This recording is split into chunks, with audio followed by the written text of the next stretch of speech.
Let's go straight to our political editor, Andrew Clennell, to bring us all the latest. Andrew, we're beginning, of course, on the fire situation.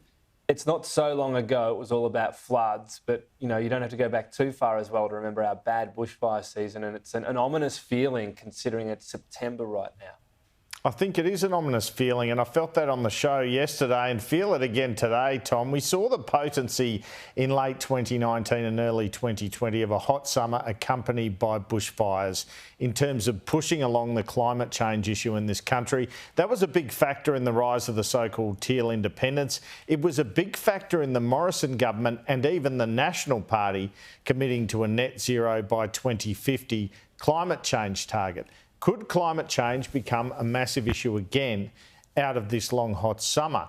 And could it split the Liberal Party? Shadow Housing Minister Michael Sukkar said yesterday the latest conditions had nothing to do with climate change.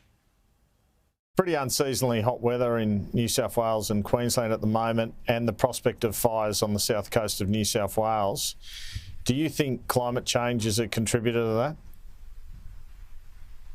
I don't think so. I don't think you can say that climate change itself for any particular season, any particular event. Australia has always been a land of fires and flooding rains. That has been for time immemorial. The New South Wales Rural Fire Service Commissioner Rob Rogers took a different view. If you go back 60 years, the fire season now is 100 days longer than it was 60 years ago. So something certainly has changed in fire seasons, and it's not my job to comment and talk about climate change, but I guess it is my job to deal with the result of it and the consequences of it. So this is just the start, you sense. Well, one piece of fertile ground Mr Sukkar saw yesterday was the fact 500,000 people have moved to Australia this year. He saw that as an opportunity to reprise Kevin Rudd's Big Australia in that interview. One wonders if Peter Dutton will follow suit. Of course, that issue hurt Rudd more than perhaps it might hurt Albanese now in an environment where asylum seekers were also returning to Australia by boat.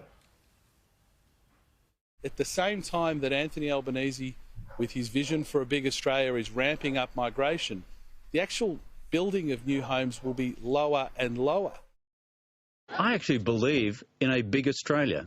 I make no apology for that.